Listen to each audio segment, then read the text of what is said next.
सुगंध नाकापर्यंत पोहोचवायला, सूर्याची किरण आपल्यापर्यंत पोहोचवायला कुणा मध्यस्थाची गरज लागत नाही. परंतु हे व्यक्तिमत्वच असं आहे की त्यांच्याबद्दल 2 शब्द बोलावं आणि आपली वाणी पवित्र करून घ्यावी. एवढ्या एका हेतूने मी थोडासा परिचय सरांचा करून देतोय. डॉक्टर रघुनाथ अनंत माशेलकर, पद्मश्री, पद्मभूषण, पद्मविभूषण अशी 3ही महान पुरस्कार ज्यांना मिळालेत अशा काही व्यक्तींच्या मध्येच सरांचं नाव आहे. जगप्रसिद्ध शास्त्रज्ञ आहेत, तत्वज्ञ आहेत, थोर मानवतावादी विचारवंत आहेत.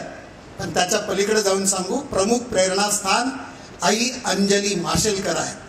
शिवणकाम किंवा मिळेल ते काम करून मातेनं सरांना शिकवलं. मुलाचं आयुष्य उसवू नये म्हणून फाटक्या परिस्थितीला आपल्या कष्टाचे टाके घालणाऱ्या अंजली माता खरोखर वंदनीय आहे. का भूमीचे मार्दव सांगे कोंभाची लवलव या ज्ञानशक्तीप्रमाणे डॉक्टर रघुनाथ माशेलकरांचे बुद्धी, वैभव, ज्ञानतेज हे सारं काही आईचं असं मानणारे हे मातृभक्त व्यक्तिमत्व आज आपल्या लोकार्पण सोहळ्याला लाभलं. हे खरंच स्नेहवंतचं अत्यंत भाग्य आहे. जखमा बऱ्या करणाऱ्या हळदीचं आणि आपल्या गंधाने मोहून टाकणाऱ्या बासमती तांदळाचं पेटंट अर्थात स्वामित्व हे भारताला प्राप्त करून देणारे डॉक्टर रघुनाथ माशेलकर हे भारतीयांचं आदरस्थान आहे. आयुष्यातील कमीत कमी 12 वर्ष तरी अनवाणी पायांनी चालणारं, सार्वजनिक दिव्याखाली अभ्यास करून आपल्या ज्ञानाच्या प्रकाशानं दिव्यालाही प्रकाशित करणारं, पुढे इंग्लंडमध्ये जाऊन जिथे न्यूटनने सही केली त्या पुस्तकात स्वाक्षरी करणारा सन्मान ज्यांना मिळाला असे पहिले महाराष्ट्रीय हे आपल्याला अभिमानानं सांगताना ऊर भरून येईल. अशा अनेक गोष्टीत प्रथम असण्याचा त्यांचा लौकिक आहे. 1-2 नव्हे तर तब्बल 46 विषयात PhD प्राप्त डॉक्टर रघुनाथ माशेलकर हे एकमेवा द्वितीय शास्त्रज्ञ आहे. खरं तर आम्हा भारतीयांना किंवा महाराष्ट्रीयांना हे मोजायला फार आनंद मिळतो. काय मोजायला? 2 गोष्टी मोजायला. एक, सचिन तेंडुलकरने केलेली शतकं मोजायला आम्हाला जितका आनंद होतो तितकाच आनंद आम्ही तुमच्या डॉक्टरेट मोजायला सुद्धा आम्हाला तितकाच आनंद होतो. आणि म्हणून पहिला आनंद हा खेळातला आनंद आहे, पण दुसरा आनंद हा त्याहून अधिक मोठा आहे कारण त्याच्यामध्ये राष्ट्र घडणीसाठीचं मोठं योगदान आहे. विविध राष्ट्रीय आंतरराष्ट्रीय संस्थांवर मानाची पदे भूषवलेली आहेत सरांनी, आजही ते भूषवत आहेत आणि तेथे आपल्या कार्याचा अविस्मरणीय ठसा त्यांनी उमटवलेला आहे. एवढ्या महान कार्याचं कौतुक अनेक पुरस्कारांनी झालेलं आहे.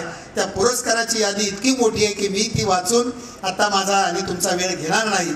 फक्त एवढंच म्हणूया कि ना लगा सकता है कोई इनके कद का अंदाजा, अरे ये तो आसमान है फिर भी सर झुका के चलते हैं, सर झुका के चलते हैं. अत्यंत टाळ्यांच्या गजरात डॉक्टर रघुनाथ माशेलकर.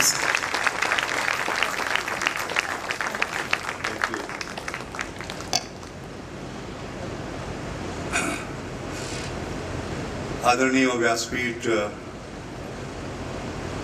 आदरणीय कुलकर्णी दाम्पत्य, देशमाने दाम्पत्य, अशोकजी, कृष्णकुमारजी, शैलेंद्रजी, अशोक, अर्चना, स्नेहवान परिवाराचे आपण सर्व सदस्य, बंधू भगिनींनो, 1 जानेवारी 1943ला माझा जन्म झाला. तर मी हिशेब करत होतो की माझ्या आयुष्यातला हा 29,305वा दिवस आहे. एवढा मोठा प्रवास झालाय. तर आपण मला विचाराल की अनेक सकाळी आल्या असतील, संध्याकाळी आल्या असतील, त्यातली सर्वोत्तम संस्मरणीय अशी सकाळ कुठली, तर ती म्हणेन की ही सकाळ आजची सकाळ.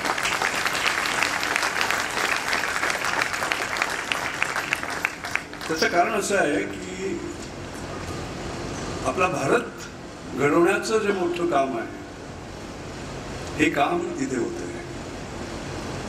आता मी इंडिया ॲट 75 नाही म्हटलं, भारत म्हटलं. दोघांमध्ये फरक आहे. भारताकडे जर आपण पाहिलं तर 70% जनता खेडेगावात राहते. जसे शहरांकडे पाहिलं तर 17% जनता झोपडपट्टीत राहते, स्लम्समध्ये राहते. दारिद्र्य रेषेखाली किती लोक आहेत ते पाहिलं 26.2%. ह्याचा अर्थ एक व्यक्ती 6तली झोपडपट्टीत राहते आणि एक व्यक्ती 4पैकी दारिद्र्य रेषेच्या खाली आहे. हा आपला भारत आहे. इंडिया ॲट 75 वेगळं आहे. तर हा भारत ॲट 75 ह्याला पुढे कसं न्यायचं हे काम आपण करत आहोत. हे फार महत्वाचं आहे. त्याला इन्क्लुझिव्ह इंडिया असं म्हणतो. सर्वसमावेशक असं करणं हे फार महत्वाचं आहे. नाहीतर समाजातनं मुलं फेकली जातात, स्त्रिया फेकल्या जातात, कितीतरी मुलं बाहेर पडतात. आणि म्हणून मी आपलं खरंच अभिनंदन करतो या लोकार्पण सोहळ्यात. जसं आपण इथे लिहिलेलं आहे की आत्महत्याग्रस्त शेतकऱ्यांच्या मुलांच्या शिक्षण व संगोपनाची जबाबदारी घेऊन चारित्र्य संपन्न, संस्कारक्षम, आत्मनिर्भर तरुण भारत घडवण्याच्या उद्दिष्टानं संपादित करण्यात आलेल्या स्नेहवान संस्थेशी आपण जोडले गेलेलो आहोत आज. म्हणून माझ्या आयुष्यातला हा मी मोठा क्षण समजतो. हा पहिला भाग त्यातला. दुसरा भाग आपण म्हणाल की तुम्ही शास्त्रज्ञ आहात, त्यामुळे एखादं इक्वेशन वगैरे तुम्ही सुरुवात केली पाहिजे.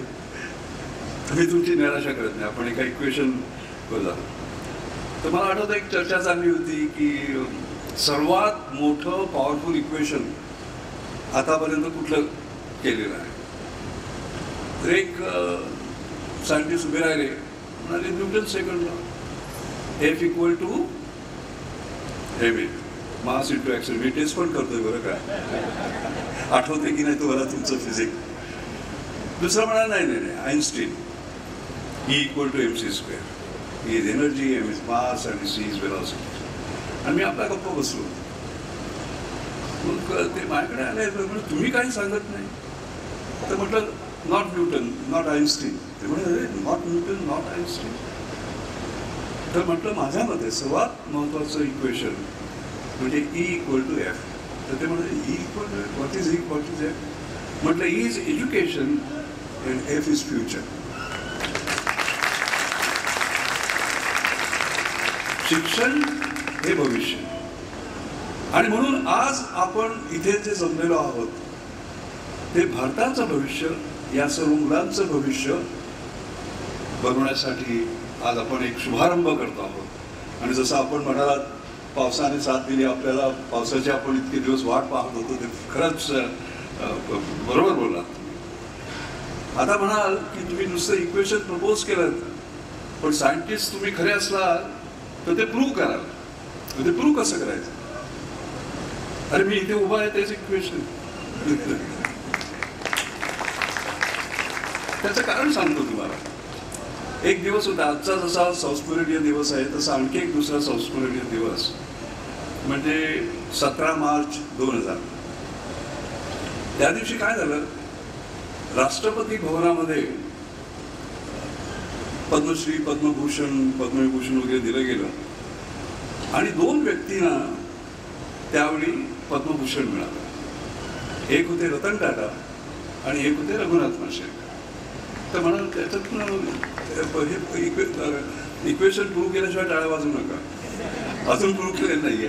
तर आपण म्हणाल की याच्यामध्ये इक्वेशन कसं पूर्ण झालं, तर तुम्हाला सांगतो काय झालं. KR नारायणन आपले प्रेसिडेंट होते, राष्ट्रपती होते. आणि KR नारायणन हे अत्यंत गरीब कुटुंबात जन्माला आले, जसे आपल्यापैकी बरीच मुलं इथे आहेत तसे. आणि ते कितीतरी किलोमीटर चालत असत शाळेत जाण्यासाठी.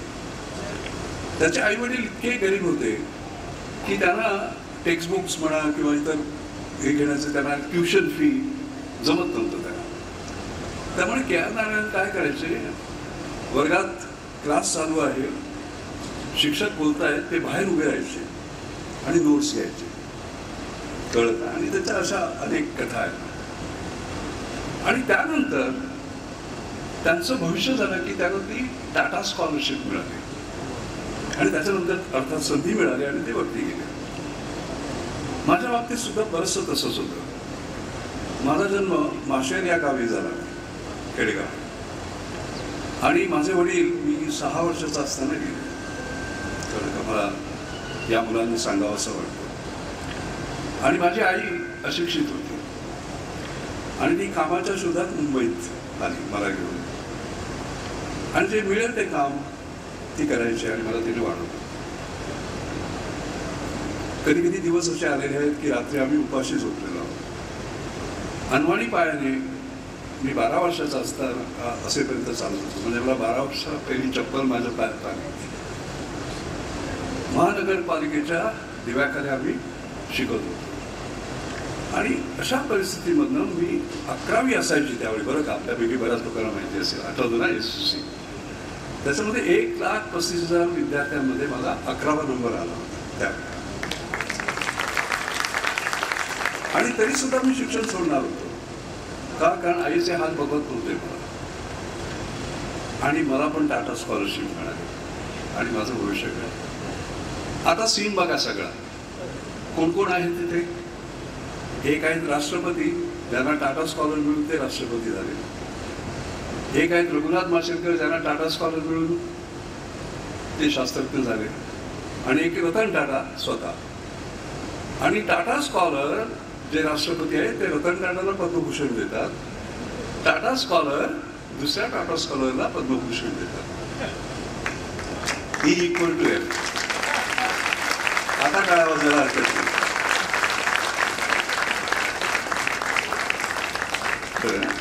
तर म्हणून शिक्षण हे फार महत्वाचं आहे.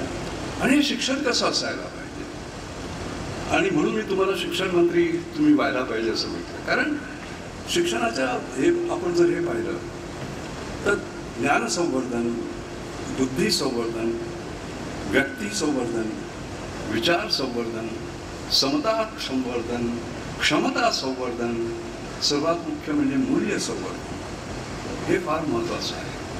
आणि अशा प्रकारचं शिक्षण आपल्या मुलांना देत आहे. त्याच्यामधला एक अत्यंत महत्वाचा भाग म्हणजे लर्निंग बाय डुईंग. हा तुम्ही करता आहात. मी फार भाग्यवान होतो. काय झालं की मी महानगरपालिकेच्या शाळेत शिकलो, मराठीत शिकलो, आणि काही फरक पडला नाही हे सांगू इच्छितो. आणि 7वी झाल्यानंतर मला काहीतरी 88% मार्क मिळाले होते. मी पहिला आलो होतो आणि आता सेकंडरी स्कूलमध्ये जायचं, आणि त्याला 21 रुपये हवे होते. कारण तो युनिफॉर्म, ते बाकीचं सगळं हे धरून आणि फीज वगैरे सगळं धरून 21 रुपये पाहिजे होते. आणि आमच्या आईकडे 21 रुपये नव्हते, आणि तिला ते जमवायला 21 दिवस लागले.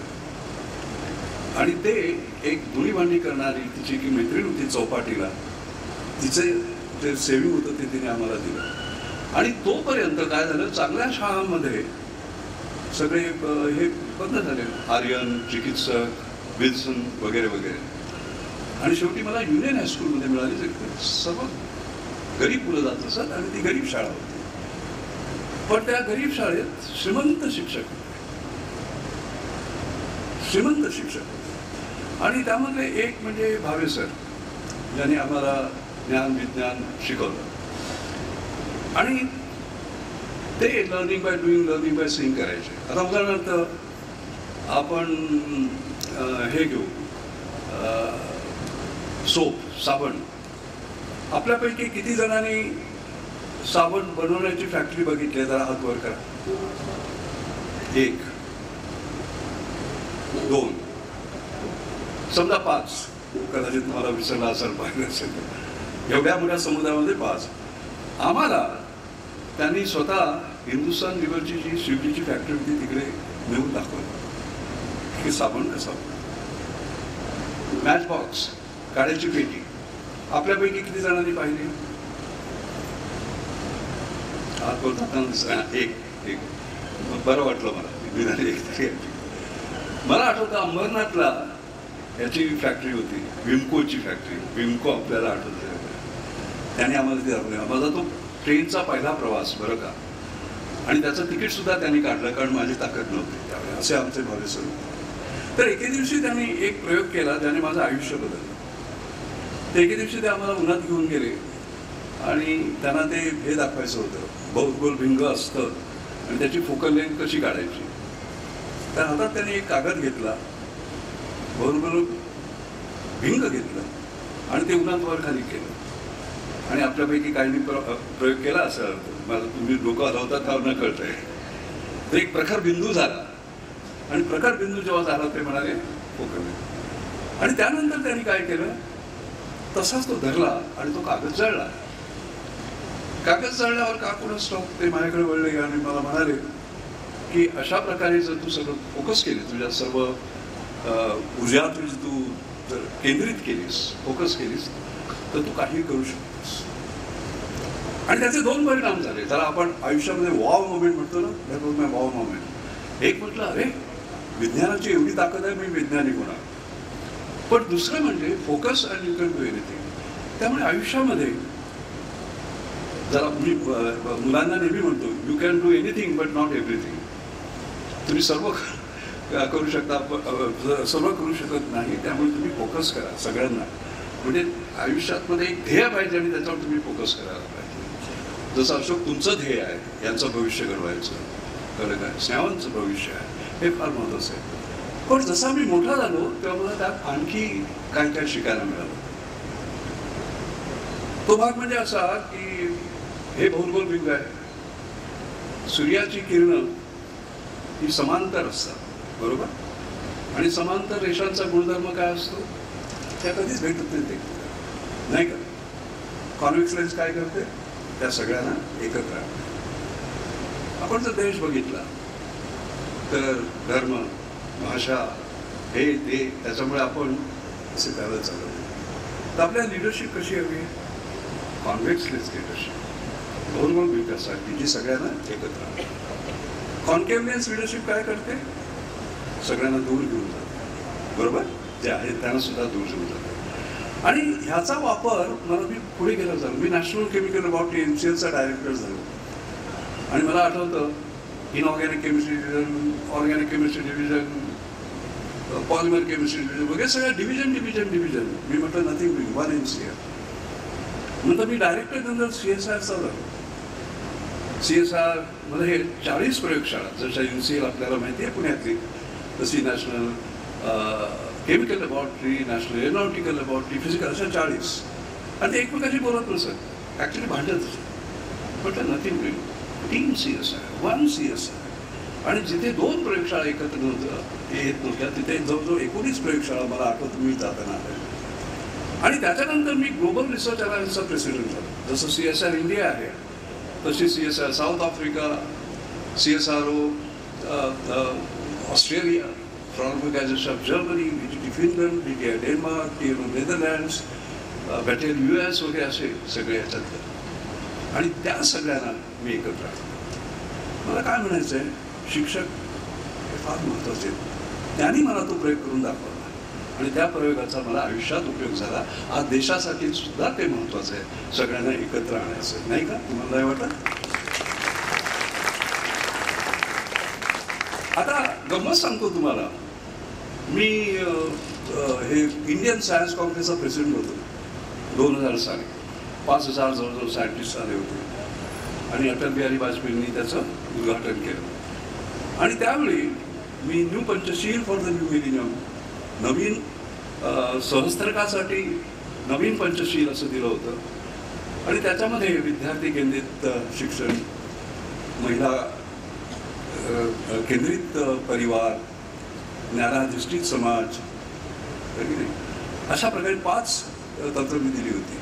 आणि त्यामध्ये तो विद्यार्थी हा जो भाग होता, तसा त्याला सेंट्रिक कसं हे करायचं, त्याला मी भावेसरांचं उदाहरण दिलं. आणि जशा आपण टाळ्या वाजल्या तशा त्यावेळी सुद्धा टाळ्या पडल्या. आणि मला अजून आठवतं, आमचं नंतर भोजन होतं, अटलजी असे बसले होते, त्यांच्या बाजूला मी होतो, नोबेल लॉरेट्स आले होते, ते बसले होते वगैरे. आणि ते नोबेल लॉरेट्स म्हणायला लागले की तुमचे भावेसर आहेत ना, तसे आमच्याकडे नाही आहेत. आणि मग मला आठवतं, अटलजी मला म्हणाले हळूच या बाजूला होतो, भूषणकर जी आपको पता है आजकल भावेसर क्यों नहीं होते. तो म्हटलं नाही सर. ते काय म्हणाले माहिती आहे का, क्योंकि आज समाज में उनको प्रतिष्ठा नहीं.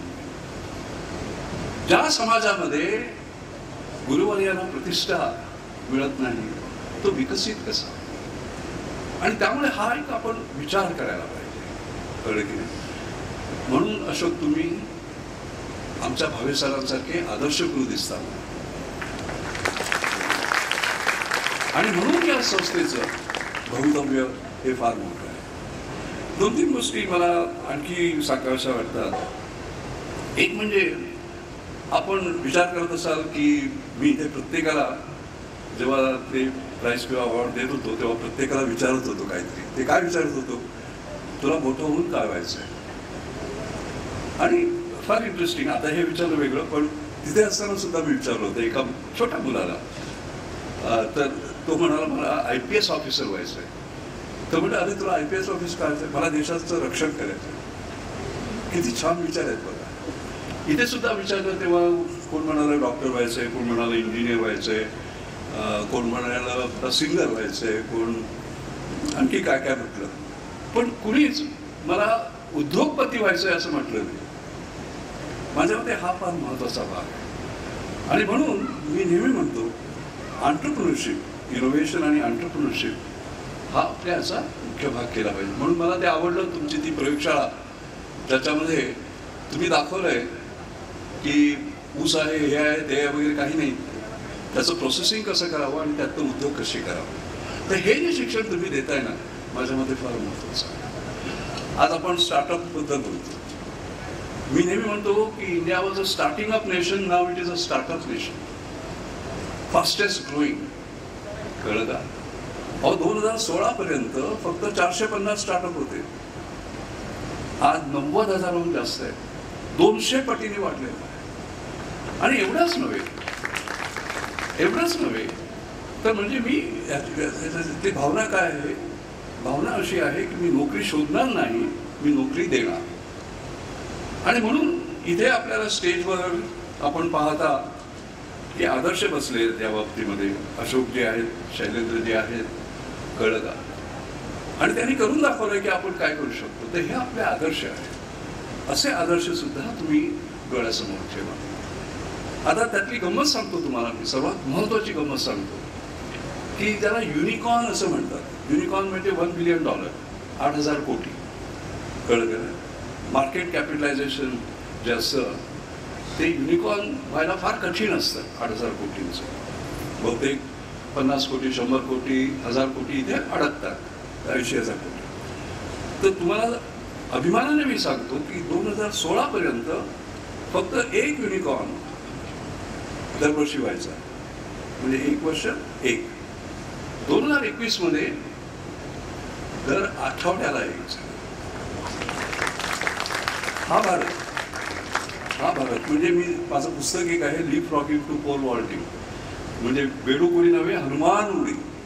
भारताने हनुमान उडी घ्यायला पाहिजे, आपण हनुमान उडी घेतो. कळलं का?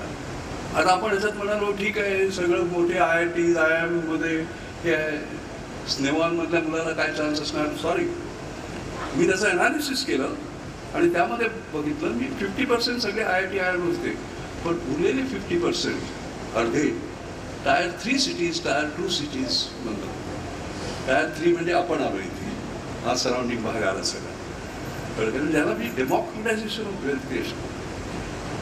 कल्पना करत आपण की एखाद्या शेतकऱ्याचा मुलगा 26, 27, 28 वर्षाचा असताना त्याचं मार्केट कॅपिटलायझेशन तो 80,000 कोटी करू शकतो, 8,000 कोटी करू शकतो.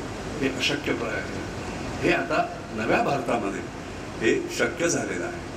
आणि म्हणून मी नेहमी म्हणतो ॲस्पिरेशन्स आर युअर पॉसिबिलिटी. तुमच्या महत्वाकांक्षा, आकांक्षा त्या मोठ्या ठेवा. जर तुम्ही एव्हरेस्ट पर्यंत जायचं ठरवलं तर तुम्ही निदान कांचनगंगेपर्यंत जा, पण कांचनगंगेला जायचं ठरवलं तर हनुमान टेकडीपर्यंत पण पोहोचतो.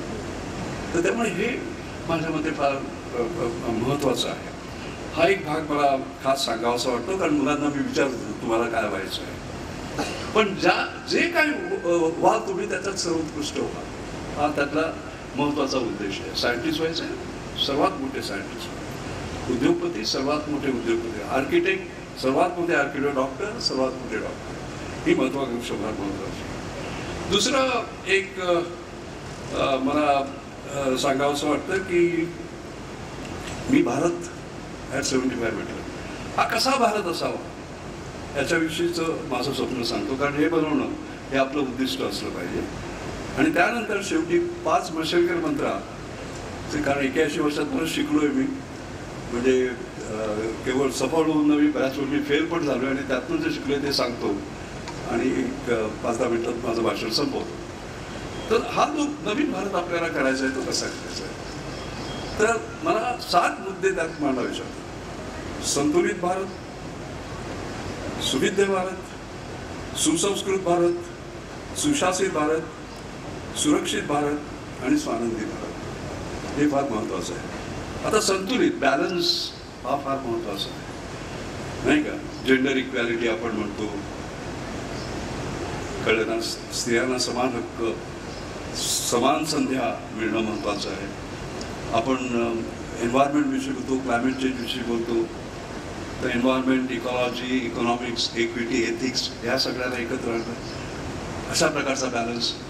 आणि मला असं वाटतं की बऱ्याच वेळा देश फुटतो कारण तिथे क्लासेस आहेत, तिथे कास्ट्स आहेत. तर माझं एक स्वप्न आहे की इंडिया ठरलेलं असेल तेव्हा मी नसेल ते 25 वर्षांनी, पण can we think of a casteless society, can we think of a classless society. गरीब आणि श्रीमंतातली ती दरी नव्हे, तू हिंदू आहेस, तू मुस्लिम आहेस, तू पारशी आहेस, तू ख्रिश्चन आहेस, ही दरी नव्हे. स्वप्न करायला काय हरकत आहे. लोक मला डेंजरचा ऑप्टिमिस्ट म्हणतात, कळलं ना. हे स्वप्न. नंतर सुविद्य भारत, हे फार महत्वाचं आहे. आणि हे संतुलन ज्याच्याविषयी मी सांगितलं त्याच्यामध्ये ज्ञानसंवर्धन, बुद्धिसंवर्धन वगैरे वगैरे, हे फार महत्वाचं आहे. सुसंस्कृत भारत, कल्चर, आणि त्यामध्ये केवळ आपल्या कल्चरचा अभिमान हे बरोबर नाही आहे. इतर कल्चर सुद्धा तेवढीच महत्वाचे आहेत, त्यांना आपण मान द्यायला पाहिजे, नाही तर पोलरायझेशन. तिसरं म्हणजे सुशासित, गव्हर्नन्स हा उत्तम असायला पाहिजे. समृद्ध भारत, माझी इच्छा आहे की आपण, मी मगाशी सांगितलं की 26% लोक दारिद्र्य रेषेच्या खाली आहेत, हे चालेल का. आणि कोविड नंतर तर लोकांचे आणखी हाल झाले, आपण पाहिलं असेल. त्याच्यामुळे गरिबांचे केवढे हाल झाले, कळलं का. तर त्यामुळे समृद्ध भारत जेव्हा म्हणतो तेव्हा तिथे कुठेही इनइक्वॅलिटी असतात, हा महत्वाचा. सुरक्षित भारत, सुरक्षा ही केवळ चीन, पाकिस्तान, बॉर्डर्स अशी नव्हे, इंटरनल सिक्युरिटी. आपल्या इनइक्वॅलिटीज वाढत आहेत, गरीब जास्त गरीब होत आहेत, श्रीमंत जास्त श्रीमंत होत आहेत, दरी वाढते, मग सोशल डिसहार्मनी, नाही का, ती दूर करणं फार महत्वाचं आहे. फूड सिक्युरिटी म्हणा, कारण की नाही क्लायमेट चेंज येतोय, ॲग्रिकल्चरचं काय होणार आहे आपल्याला कल्पना नाही, त्याच्यावर नवीन प्रकारे करायला पाहिजे. कारण की क्लायमेट सिक्युरिटी, फूड सिक्युरिटी असा सुरक्षित. आणि सर्वात आपण सुंदर बोललात आनंदी, मी म्हणतो इथे स्वानंदी, कारण मला सगळं मध्ये आलं पाहिजे म्हणून मी स्वानंदी म्हणते. आणि स्वानंदी याचा अर्थ असा, कारण परवाच मी याचं आपल्या एक G20 ची परिषद होती आणि 46 देशांमधनं ते शिक्षण प्रमुख आले होते. त्यांच्यासमोर मी जेव्हा हे दिलं, भाषण दिलं, तर त्यांचं थीम होतं की future of universities creating a better world. तर म्हटलं बेटर वर्ल्डची तुमची काही डेफिनेशन असू दे, माझं एकच डेफिनेशन आहे, smile on the face of 8 billion people of the world, no one without a smile. आज पाहिलं असं आपण युक्रेनमध्ये काय होतं, इतर काय होतं, अनेक म्हणून हा जो मेसेज आहे स्वानंदी भारत, आणि हा आनंद जो आहे तर त्याला आपण म्हणतो peace within and peace outside, दोन्ही असायला. म्हणून मी सायन्स, स्पिरिच्युअलिटी वगैरे मी मानतो त्याला, आतलं आणि बाहेरचं, हे दोन्ही असा आपल्याला भारत करायचा आहे. आणि शेवटी 5 मशालकर मंत्र. पहिला मंत्र म्हणजे मी आधीच सांगितलं आहे, ॲस्पिरेशन्स आर युअर पॉसिबिलिटीज. मोठ्या आकांक्षा ठेवा. काय सांगू, ही बसलेत मुलं, त्यातला एखादा राष्ट्रपती होईल, त्यातल्या एखाद्याला नोबेल प्राईज मिळेल, कळलं की नाही. माशेलकर होऊ नका, कारण माशेलकरला नोबेल प्राईज नाही मिळालेलं आहे, त्याचं पुढचं मिळालेलं आहे FRS, त्याच्यावरती जा, कळलं. त्यानंतर दुसरा भाग म्हणजे हार्डवर्क, मेहनत. आता मुलांना काय झालं, इन्स्टंट कॉफी, त्यांना इन्स्टंट सक्सेस हवा आहे, तसं होत नाही. मी आज 81 वर्षाचा आहे. I work 24/7, day after day, week after week, month after month, year after year, and I will do so till the last day of my life. माझं फक्त एकच म्हणणं आहे, work hard in silence, let success make all the noise. शांतपणे गप्प राहून काम करा. जे यश मिळेल ते सगळा आवाज करेल, तुम्ही आधीच आवाज करू नका. हा त्यातला महत्वाचा भाग आहे. तिसरं महत्वाचं मी आपल्याला सांगितलं, फोकस. तुम्ही काही करू शकता पण सर्व करू शकत नाही, त्यामुळे आयुष्यामध्ये एक ध्येय ठेवा आणि त्याचा. चौथं म्हणजे आपण त्याला पर्पज, पर्सिव्हरन्स आणि पॅशन असं म्हणतो. पर्पज म्हणजे एक मोठं ध्येय, ध्रुवता. पर्सिव्हरन्स याचा अर्थ काय? Winners never quit, quitters never win. कळलं की नाही? पडून जाऊ नका कुठलाही आपल्याला हे होतं. आणि म्हणून फेल हा जो शब्द आहे त्याचा अर्थ वेगळा काढा. What is fail? FAIL, first attempt in learning. First attempt in learning. आणि म्हणून मी म्हणतो, your best Guru is your last mistake. तुमचे सर्वात उत्तम गुरु म्हणजे तुमची शेवटची चूक, शेवटी केलेली चूक. पण त्या चुकीतून तुम्ही शिका आणि तुम्ही पुढे जा. हे पॅशन. आणि शेवटचा 5वा मशेलकर मंत्र म्हणजे there is no limit to human imagination, no limit to human achievement. तुम्ही काय करू शकता याला लिमिट्स नाही. त्याचं उदाहरण सांगतो मी तुम्हाला. मी FRS झालो, जसं म्हटलं नोबेल प्राईज नंतर ते सर्वात मोठं. आणि ह्याच्यामध्ये केवळ पहिलाच महाराष्ट्रीयन नव्हे, 360 वर्षामध्ये एकच महाराष्ट्रीयन पाहिजे. आणि त्या न्यूटनच्या पुस्तकात सही केलेली आहे. आणि त्याचा मला आनंद वाटत नाही, 10 मशेलकरांना व्हायला पाहिजे होतं, एकच का. पण ती गोष्ट वेगळी. तर तो एक मोठा मान समजला जातो. आणि त्याला मी माझे प्रोफेसर श्रीनाथ राव म्हणून, भारतरत्न आपल्याला कल्पना असेल, सगळ्यांना माहिती आहेत ना, ते माझे गुरु. त्यांना मी फोन केला. त्यांना मला वाटलं ते आनंदाने काहीतरी म्हणते. ते काय म्हणाले माहिती आहे काय? Not bad. एवढा मोठा आनंद. त्याच्यानंतर मी American Academy of Arts and सायन्सचा हे झालो. 1760 नंतर फक्त 7 भारतीय झाले. 1760 नंतर 200 नोबेल लॉरेट आहेत त्याच्यामध्ये. आणि Winston Churchill, Charles Darwin, Nelson Mandela वगैरे अशी मोठी मोठी मंडळी. तर मला अभिमान वाटला आणि मी त्यांना फोन केला. Not bad. तर म्हटलं आहे ना, 3रा 7वा वगैरे चालत नाही. तर नॅशनल अकॅडमी ऑफ इन्व्हेंटर्स म्हणून आहे US, मी त्यातला पहिला भारतीय जो झालो. तर म्हटलं आता तरी ते निदान टाळ्या वाजवतील काहीतरी बोलतील. मी त्याला फोन केला. तर ते काय म्हटलं माहिती आहे का? Not bad. मला आता म्हटलं, sir what do I have to do? मी काय करायला पाहिजे की ज्याच्यामुळे तुम्हाला आनंद होईल आणि काहीतरी तुम्ही शाबास तरी म्हणा, नुसतं शाबास म्हणा, 3 शब्द. ते म्हणाले, आणि हा मंत्र मी सगळ्यांना आपल्याला देतो, Mashelkar, you are climbing on a ladder of excellence. उत्तमतेची तू शिडी चढतोयस. And there is no limit to it excepting the limit you put on yourself. त्याला अंत नाही आहे. जो तू तुझ्या ह्याच्या डोक्यात ठेवतोस की हा अंत आलेला आहे, जिथे संपलेला आहे, तो शेवट. ह्याचा अर्थ असा की आयुष्यामध्ये तुम्ही मोठे व्हाल आणि तुम्हाला काही ना काही मिळत जाईल, तर प्रत्येक वेळी अल्प संतुष्ट राहू नका. दॅट्स द एंड असं म्हणू नका. आणि म्हणा, my best is your to come. मला अजून उत्तमतेच्या शिड्या चढायच्या आहेत. आणि हे कधी करा? तुम्ही 10 वर्षाचे असा, 20 वर्षाचे असा, 30, 40, 50, 70, 80, आणि ही पिढी तर शतायुषी होणार आहे, 100 वर्षाची असेल. प्रत्येक दिवशी सकाळी उठायचं आणि म्हणायचं, my best is yet to come and today is going to be the day. माझं सर्वात उत्तम काम अजून होणार आहे आणि ते आज होणार आहे.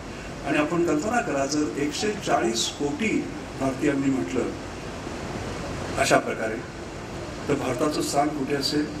इथे नाही, तिथे. थँक्यू.